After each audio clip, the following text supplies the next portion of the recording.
Hello दोस्तों, कैसे हैं आप लोग। देखिए, आज हम लोग जिस चीज़ के बारे में डिस्कस करेंगे वो है रिवोकेशन ऑफ ऑफर और लैप्स ऑफ ऑफर। सेक्शन 5 और सेक्शन 6 के बारे में हम लोग आज जानेंगे। देखिए, सेक्शन 5 क्या बताता है। ये चीज़ बताता है कि section 5 provides that a proposal may be revoked at any time before the communication of acceptance is complete as against the proposer but not afterwards। मतलब ये कहना क्या चाहता है, देखिए एक एग्जांपल के थ्रू इस चीज़ को समझेंगे। ए और बी दोनों फ्रेंड है, ठीक है।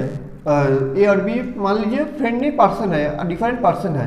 अब ए ने क्या किया, ए चाहता है कि इसकी जो ए का जो सेल है, हाउस है, उसको सेल करने के लिए, ठीक है। ए यही चाहता है कि जो हाउस है वो सेल करना, ठीक है। अब मान लीजिए 50,000 रुपीज़ में चाहता है। अब ए ने क्या किया, ए ने एक लेटर भेजा बी को कि मेरा एक हाउस है, मैं चाहता हूँ कि 50,000 रुपीज़ में इसको सेल करने के लिए, ठीक है। अच्छा, इसका बाद क्या हुआ, इसके बाद बी ने उस लेटर को पढ़ा और उसको एक्सेप्ट किया। फिर बी ने क्या किया, बी ने ए को एक लेटर भेजा, तो यहाँ पर ऑफर भी हो गया, यहाँ पर एक्सेप्टेंस भी कंप्लीट हो गया, ठीक है। अब सवाल ये आता है कि रिवोक कब किया जा सकता है। रिवोक तब किया जा सकता है, मान लीजिए ए ने क्या ए ने बी को बी को एक लेटर भेजा, ठीक है।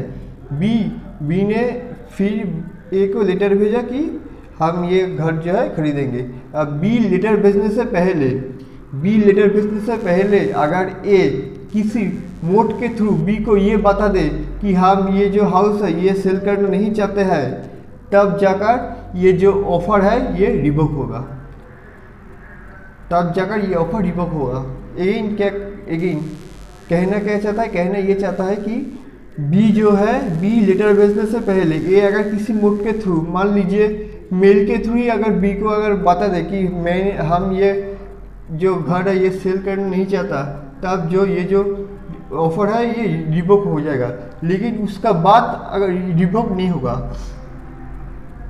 अगर बी लेटर भेज दिया एक थ्रू पोस्ट, ठीक है, तो ये जो ऑफर है ये रिवोक नहीं होगा। कम्युनिकेशन एक्सेप्टेंस कंप्लीटेड बिफोर ये अब इसमें ये पढ़ते हैं क्या लिखा है। Section 5 provides that a proposal may be revoked at any time before the communication of acceptance is completed as against the proposal but not afterwards. उसके बाद ये नहीं हो सकता, ये ऑफर जो है ये रिवोक नहीं हो सकता है, ठीक है। अब हम लोग लैप्स ऑफ ऑफर के बारे में पढ़ेंगे। सेक्शन 6 में कुछ मेथड दिया है। इस method section 6 provide the method of lapse of offer and offer may be lapse if, ये ऑफर लैप्स हो सकता है if it is not accepted with in the specific time और रीजनेबल टाइम। मान लीजिए आपके घर के पास एक दुकान है, उस दुकान में लिखा है कि आप अगर शर्ट खरीदेंगे अगले 3 दिन तक 15% डिस्काउंट मिलेगा। आपने क्या किया, आपने 4th दिन गया, ठीक है, 4th दिन गया, 3rd दिन तक नहीं गया, 4th दिन गया, तब क्या ये ऑफर क्या मिलेगा। अगर दुकानदार अगर एक्सटेंड करता है तब जाकर मिलेगा, लेकिन अगर एक्सटेंड नहीं करते हैं, ठीक है, अगर सिर्फ यही लिखा है कि 3 दिन तक 15% डिस्काउंट मिलेगा, अगर आप 4th दिन जाते हैं तो ये ऑफर आपको बिल्कुल नहीं मिलेगा। यही यहाँ पर यही चीज़ लिखा है, स्पेसिफिक टाइम और आफ्टर रीजनेबल टाइम। दूसरा time it is not accepted with in the mode prescribe.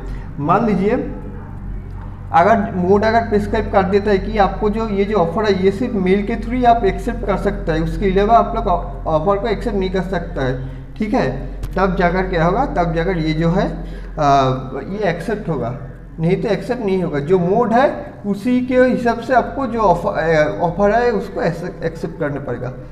3rd point, the offer reject by the distinct refusal to accept it. Distinct मतलब क्या है, खुद से अगर उसको रिफ्यूज करता है, ठीक है, खुद से अगर उसको रिफ्यूज करते हैं, the offer reject it by distinct refusal, distinct DISTINCT distinct refusal to accept it. अगर खुद से इसको अगर रिजेक्ट करता है, ठीक है, तो ये क्या होगा, ये ऑफर जो है रिजेक्ट हो जाएगा, ठीक है।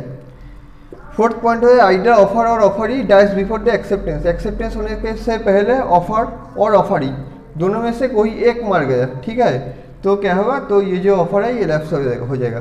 फिफ्थ पॉइंट क्या होगा, the offer makes to count, the offer makes counter offer, it amounts to rejection of the offer and the offer by the offeree may be accepted और रिजेक्टेड बाई द ऑफरर। देखिए ये कहना क्या चाहता है, यहाँ पर काउंटर ऑफर के बारे में बोला गया है। किस चीज़ के बारे में बोला गया है, काउंटर ऑफर। मान लीजिए यही चीज़ को हम लिखते हैं, ठीक है। ए कह के ए ने बी को बोला कि मेरा एक हाउस है, ये तो 50,000 रुपीज़ में खरीद लेना, ठीक है। बी ने क्या कि बी ने बोला कि नहीं हम ये हाउस 50,000 में नहीं 40,000 में खरीदेंगे, ठीक है। तो बी ने क्या, ए ने क्या कि ए ने बी को एक ऑफर दिया, बी ने क्या कि बी ने फिर से ए को एक ऑफर दिया, इसको ही बोलता है काउंटर ऑफर। इसको क्या बोलता है, इसको बोलता है काउंटर ऑफर, ठीक है। ए ने क्या कि ए ने बी को एक ऑफर दिया, बी ने क्या किया, बी ने फिर से ए को एक ऑफर दिया, इसको ही बोलते हैं काउंटर ऑफर। देखिए एक द ऑफर ही makes a counter offer, offer यहाँ पर कौन है, बी है, counter offer, it amounts to reject the offer. इसका मतलब क्या है, जो पहला वाला जो ऑफर है वो क्या एग्जिस्टेंस करेगा। ए ने जो ऑफर जो बी को दिया था कि मेरा जो हाउस है वो तो 50,000 रुपीज़ में खरीद ले, तो क्या ये ऑफर क्या एग्जिस्ट करेगा, बिल्कुल एग्जिस्ट नहीं करेगा, क्योंकि बी ने तो फिर से तो एक ऑफर दिया, एक बी ने फिर से एक ऑफर दिया कि हम ये हाउस 40,000 में खरीदना चाहते हैं, ठीक है। ये तो होगा काउंटर ऑफर। जब काउंटर ऑफर होता है तो पहला वाला जो ऑफर है उसका कोई एग्जिस्टेंस ही नहीं करता, वो लैप्स हो जाता है। And the offer by the offeree, जो ऑफर ही किया, ठीक है, ऑफरर को, ठीक है, मे be accepted by rejected by the offeror. वो अगर चाहता है कि वो ऑफरर अगर चाहता है कि जो ऑफर है उसको एक्सेप्ट करे तो वो एक्सेप्ट कर सकता है, अगर चाहता है कि इसको रिजेक्ट करे तो वो रिजेक्ट कर सकता है। मतलब बी ने ए को जो ऑफर दिया कि 40,000 रुपीज़ में हम खरीदना चाहते हैं, तो ये अगर चाहता है तो इसको एक्सेप्ट भी कर सकता है, वो अगर चाहता है तो इसको रिजेक्ट भी कर सकता है, ठीक है। यही जो पॉइंट्स है, इस पॉइंट्स के बारे में हम लोग आज ने डिस्कस किया है। अगले क्लास में फिर मिलेंगे।